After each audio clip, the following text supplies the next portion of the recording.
It's a diesel engine that loves to rev. Who knew that could be a thing? The BMW 220d Gran Coupe. It's a bit of a strange car this, because it doesn't really sit anywhere in the market.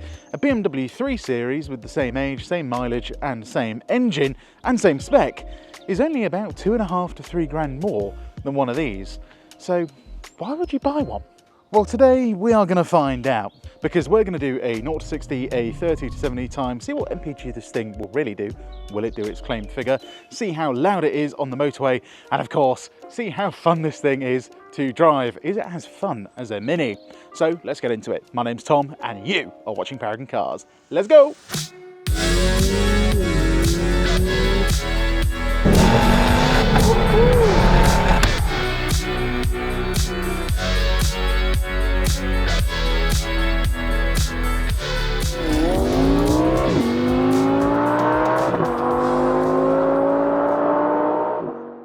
So up first, we must talk about the engine. This is BMW's 2-litre inline 4-cylinder turbo diesel, and it's mounted a slightly different way than usual. You see, instead of being mounted longitudinally with the power going to the rear wheels, as you can quite clearly see, it is mounted across the engine, because this is front-wheel drive, which means it also uses an ACIN gearbox instead of a ZF8 speed. And I'll get on to why that might not be such a good thing later. But for now, let's just see how this 190 horsepower, 400 newton meters of torque car can do on the 30 to 70 sprint.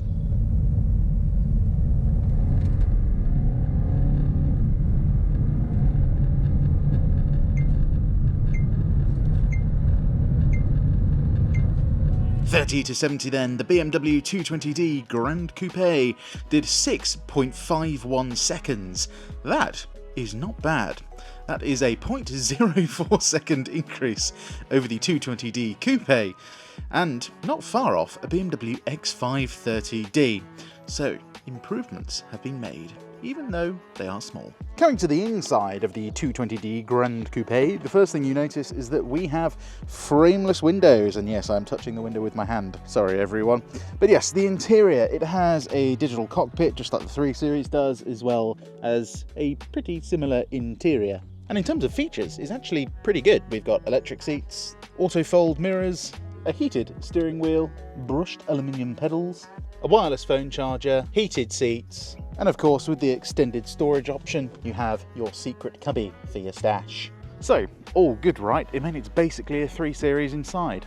Well, the one thing it does kind of lack is space, especially when it comes to the rear. As you can see, the opening itself isn't exactly ideal. And with the front seat in my driver's position, I can usually easily fit behind myself in a 3 Series. Whereas in this, even though they've extended the leg room, so my legs can just about fit, it's the headroom where this thing really does kind of lack. I'm only 5'11", and my head is just touching the ceiling, which is pretty awful, to be honest. Then there's the boot.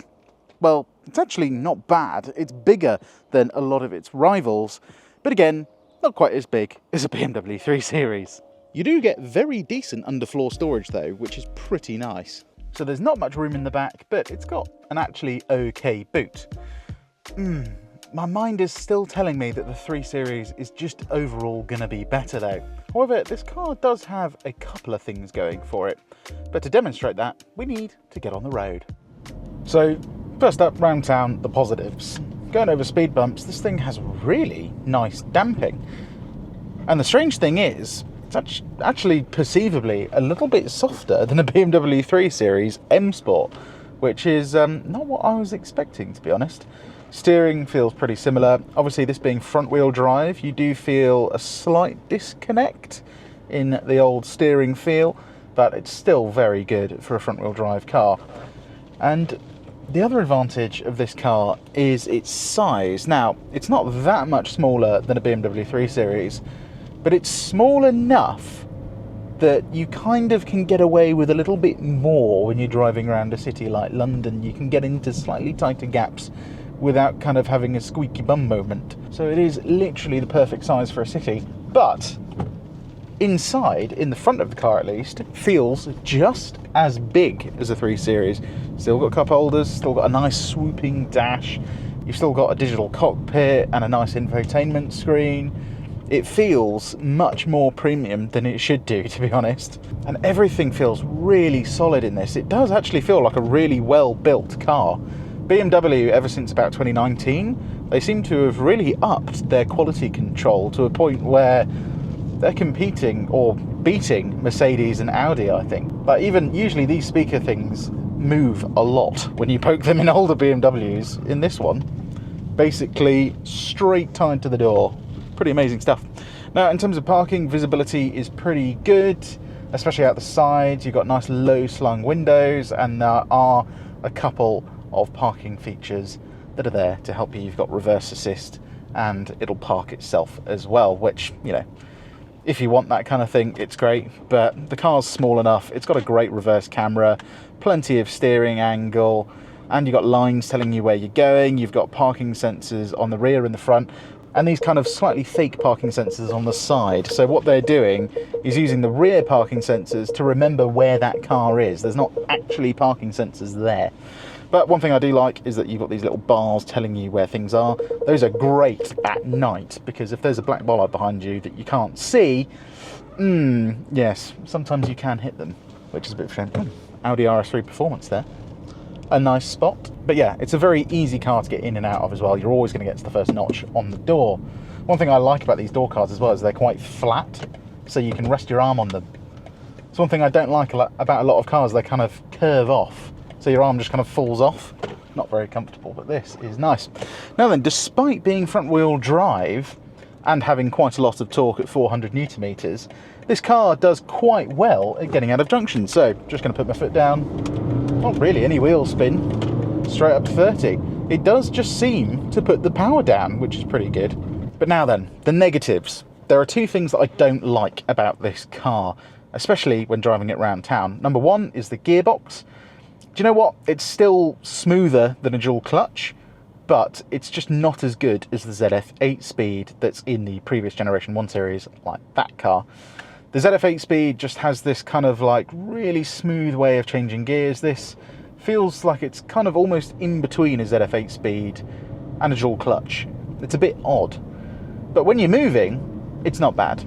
The other thing I don't like though is this kind of very raked back windscreen. You get quite a few reflections on the dash, which is kind of annoying. And the thing is, like, the heads-up display, the surround for it is quite visible in the windscreen, especially at night when you've got street lights beaming down on you. But that's only two negatives. The rest of the car is absolutely brilliant. And one thing that I do want to make a special mention to is this Harman Kardon sound system. Genuinely, really impressive. One of the better systems that I've listened to in a long time, especially in a car of this size and class. Right, of course, we are going to test the MPG and the noise level of this thing. Before we do that, though, we are going to take this thing to a roundabout and see how it handles, see if we get any lift-off oversteer, all that stuff. In terms of MPG, BMW claim this will do about 57 miles per gallon on the combined cycle. Extra urban, you're looking at nearly 70 MPG. And you know what?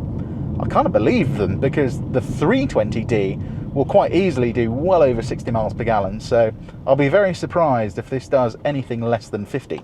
So let's reset our values now. We're going to do a little bit more driving around town, bit of sporty driving, and then a lot of motorway driving, and see where we end up. Okay, little handling test now. Sports, let's go for sports, regular sports with the traction in, well, traction off, ESC still on, so it'll stop me from dying. And the gearbox over into S. I just want to see how this AC gearbox responds when I put my foot down. Newsflash, yeah, it's not as good as a ZF 8-speed, but it's not bad. Steering weightens up, increased throttle response, passive dampers on this, so nothing changed there. A little bit of understeer around the corner, but do you know what? It's not a slow car. 190 horsepower, 400 Newton meters in a car that's not too heavy. You're right around 1,500 kilos, so it feels properly quick. And the one thing that I find really odd about this particular engine is that even though it's a 2-litre diesel, you know, usually they run out of puff at around 4,000 revs. This thing feels like it wants to rev all the way to 5, which is quite nice, feels properly peppy. But then of course you come to the main point of a diesel, and that is fuel economy, especially on the motorway. So we're going to get on the motorway now, test the MPG and see how noisy this car is inside with a proper decibel reader. Now, an Audi A3/S3 will do about 72.5 decibels at 70 miles an hour. And I regard that as pretty good. You know, it's noticeable that you're on the motorway, but you could do a solid 8-hour journey in that thing and you wouldn't get annoyed at it. So let's see what this thing does. Well, look at that. We've done 51.5 mpg already. Remember, this is a slightly shorter route, and today we had quite a bit of traffic. So there is no doubt in my mind this thing is easily doing about 65 to 70 miles per gallon on a long journey, which that makes it pretty good, to be honest. And the thing is, the one thing that's really surprised me is that it's just as comfortable, if not a bit more comfortable, than a 3 Series on the motorway. The damping is really, really impressive. It's genuinely surprised me how comfortable this car is. So I guess if you're a couple with, say, 1 kid, or 2 kids is fine, and you want a car for sort of 8 to 10 years, this is a pretty good buy, all things considered. And you can get one that's cheaper than this car. This car's up for, I think, 22.5 grand or something. But you can get these for the sort of late teens. The only reason this one's more expensive is because it's got a couple of things on it. You get stuff like heated steering wheel, electric seats, heated seats, reverse camera, all that kind of stuff. And then in terms of decibel level, it did exactly 72.5, which is exactly the same as an Audi A3. So nice and quiet inside, even on these bigger wheels. But will it handle better than an A3? Let's find out. So, sports mode, traction off, gearbox, let's go for manual. See what shapes we can pull in this thing. Oh, bit of lift off oversteer already. Understeer. Yeah, there's a little bit of lift off oversteer, which is nice. Always good to see. It's the power of this engine, though, that's really impressive. So, diesel car, obviously. Let's get past this Cupra. Slow down to 50 miles an hour. Let's go for 6th gear. Plant my foot now. Look at that, already 400 newton meters of torque. Absolutely cracking engine. And the brakes are nice and sharp. Really nice brakes, actually. Surprisingly nice.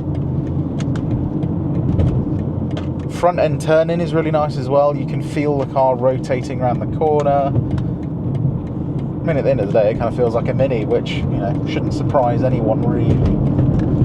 Which means you can do stuff like that. A little bit of rotation going on.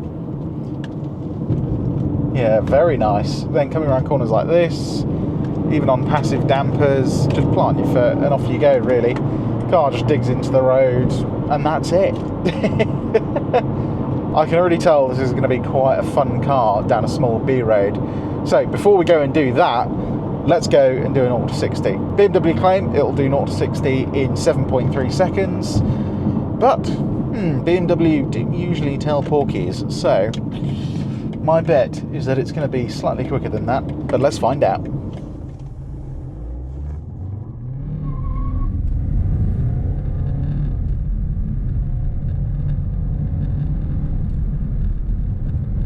So unfortunately we were limited by front wheel drive and wheel spin. However, we did beat the quoted time and we did 7.18 seconds, which I think is still pretty good, all things considered. So faster than BMW claim. Let's see what it feels like down here, Small B Road. A little bit of torque steer. Damping again, just really delicious. It's a diesel engine that loves to rev. Who knew that could be a thing? Yeah, so planted. Quite funny how there's torque steer though, that's interesting. Brakes, absolutely mega on this thing. And it really hooks around corners as well. Yeah, it's a nice car, but can I hit 60 before the corner? Let's go. Not really any wheel spin. That's 40. That's 50. That's 60. It did do it.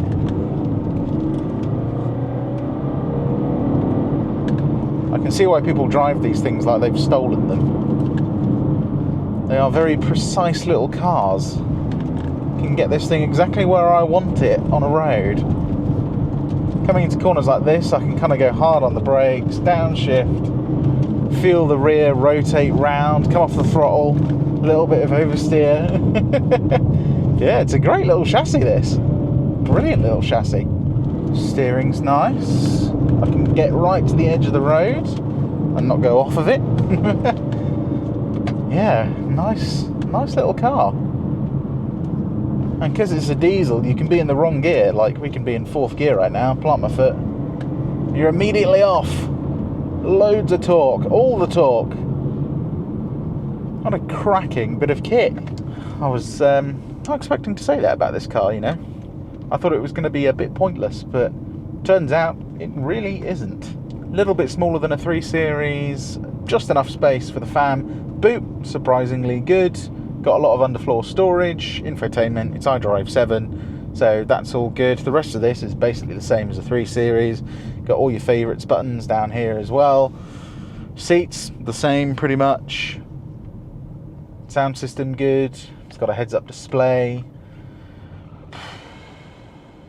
It is a good car.